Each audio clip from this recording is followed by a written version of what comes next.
एक समय की बात है, एक नगर में गोवर्धन नाम का डाकू था। वह लोगों को लूटता और उनके घरों में डाका डालता।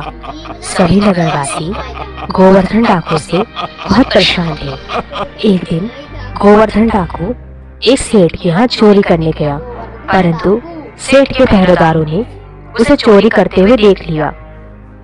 गोवर्धन डाकू वहां से भागने लगा और पहरेदार उसे पकड़ने के लिए उसके पीछे दौड़ने लगे। रुक जा गोवर्धन डाकू, कहाँ भाग के जाएगा? आज मैं तुझे नहीं छोड़ूंगा। गोवर्धन डाकू भागता हुआ अचानक से एक जगह रुका। डाकुओं ने देखा कि एक जगह लोगों की बहुत भीड़ है। वो पहरेदार मेरा पीछा करते करते यहाँ पहुंच ही रहे होंगे धन गाड़ के। ऐसा करता हूँ, इसी भीड़ में छुप जाता हूँ धन गाड़ के। गोवर्धन डाकू उसका पीछा करते पहरेदारों से बचने के लिए वे भीड़ के बीच में आकर बैठ गया। संयोगवश वहाँ श्री कृष्ण की कथा चल रही थी। कथा कर रहे महाराज वहाँ श्री कृष्ण के बारे में बताने लगे। भक्तों, जब छोटे से श्री कृष्ण गैया चराने जाते हैं तो बहुत ही सुंदर लगते हैं। वे बहुत सुंदर गले में सोने का हार पहनते हैं, हाथों में सोने की कड़े पहनते हैं और बहुत ही सुंदर हीरो से जड़ा मोर मुकुट अपने सर पर धारण करते हैं। श्री कृष्ण के बारे में सुन गोवर्धन डाकू हक्का बक्का रह गया। इतने सारे आभूषण धारण करता है वो लड़का धन गाड़ के। अगर वो मेरे हाथ लग जाए तो मुझसे सारे आभूषण लूट लूंगा, लेकिन ये लड़का मुझे मिलेगा कहाँ धन गाड़ के। कथा समाप्त होने के बाद जब सब अपने घर चले गए, तब गोवर्धन डाकू कथा कर रहे कथाकार के पास गया और बोला, ये जो तुम श्री कृष्ण के बारे में बता रहे थे, ये जो हीरो का मुकुट पहनता है और सोने के कुंडल और सोने चांदी के कड़े पहनता है, ये मुझे कहाँ मिलेगा? ये बालक मुझे चाहिए, मैं इसे लूटने वाला हूँ। क्या? तुमने क्या बोला? तुम श्री कृष्ण को लूटने वाले हो?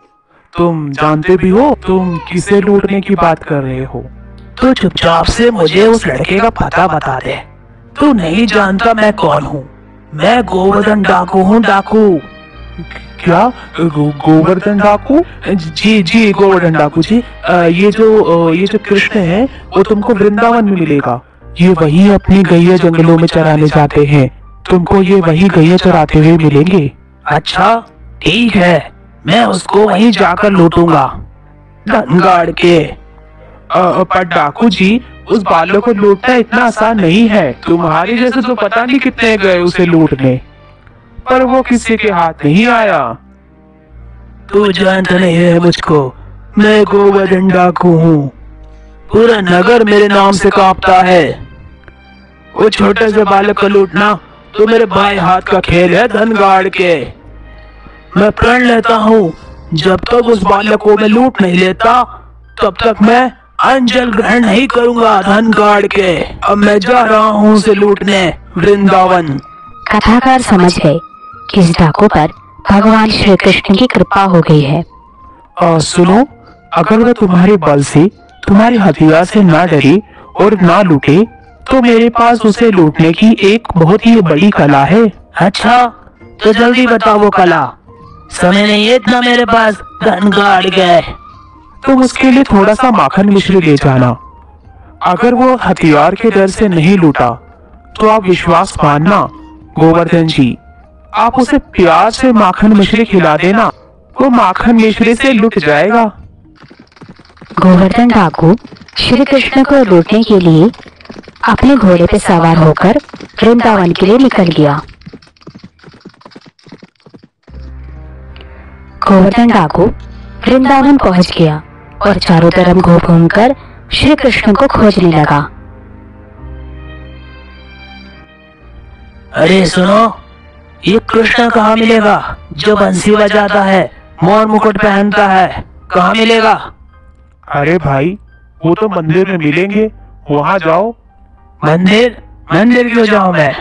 अरे सुन, ये कृष्ण कहाँ मिलेगा? कौन कृष्ण भैया? एक लड़का है, देखने में सुंदर, हाथ में उसके सोने के खड़े, सिर पर हीरो का मोर मुकुट है। वो गैया चराता है। तू भी गैया चराता है, तुझे तो उसके बारे में जरूर पता होगा।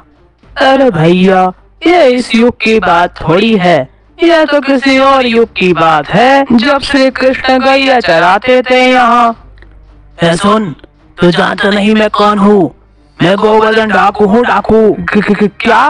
गोवर्धन डाकू? हाँ, गोवर्धन डाकू। अभी मैं 2 दिन पहले ही उस बालक के बारे में सुनकर आया हूँ। इस वृंदावन में मुझे उसे लूटना है।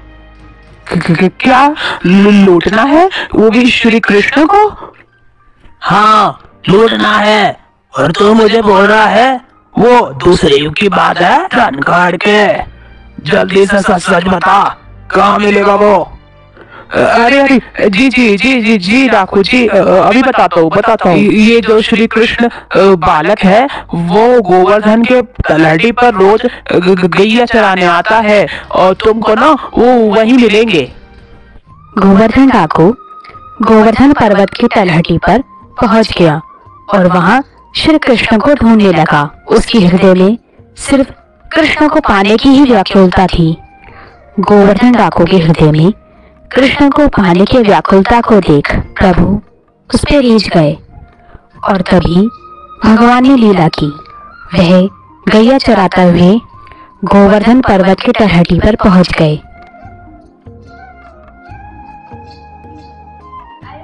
तभी गोवर्धन डाकू ने देखा कि गैयों के साथ चलता हुआ एक सुंदर सा बालक आ रहा है और उसने वही सुंदर और कीमती आभूषण पहने हुए हैं।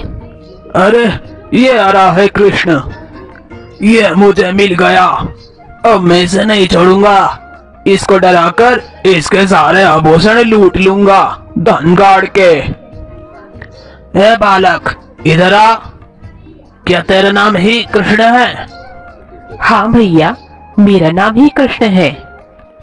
अच्छा, ये तूने आभूषण पहने हैं कीमती कीमती, ये सारे उतार और मुझे दे दे। क्यों क्यों उतारूं मैं अपने आभूषण? क्यों अपने आभूषण तुम्हें दे दूं? ये आभूषण मेरी मैया ने मुझे पहनाए हैं। तू जानता नहीं है मैं कौन हूँ? मेरा नाम सुनेगा तो तू थर थर कांपने लगेगा। मेरा नाम गोवर्धन डाकू है, गोवर्धन डाकू धन गाड़ के। अच्छा, तो मैं क्या करूं? मैंने तो तेरा नाम आज तक नहीं सुना। और सुन, अगर तू गोवर्धन डाकू है तो मैं गोवर्धन धारी हूँ। तू मुझे डराने चला है।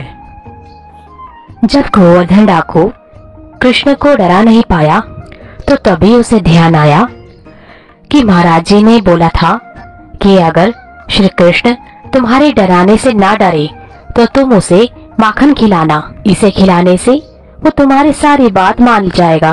कृष्ण को माखन मिश्री बहुत पसंद है। ये सुन, इधर आ। माखन मिश्री खाएगा? देख, दिल्ली में बहुत दूर से लाया हूँ। हाँ, जरूर खाऊंगा। मुझे तो बहुत पसंद है माखन मिश्री।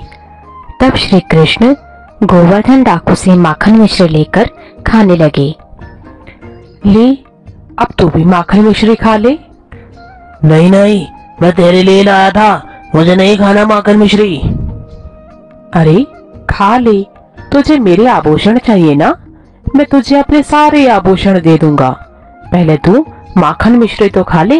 तब कृष्ण ने गोवर्धन डाकू को अपने हाथों से माखन मिश्री खिलाई। उस 2 दिन से भूखे डाकू ने जब भगवान का झूठा माखन मिश्री खाया तो गोवर्धन डाकू के सारे पाप नष्ट हो गए। उसके अंदर दिव्य चेतना जाग गई और उसे दिव्य श्याम सुंदर के दर्शन हुए। श्याम सुंदर के इतने भव्य स्वरूप को देख के गोवर्धन डाकू के नेत्रों में जल भर आया और वो रोने लगा। और भगवान को देखते देखते गोवर्धन डाकू ने अपने प्राण भगवान को समर्पित कर दिए और उसने अपना शरीर भगवान के चरणों में त्याग दिया।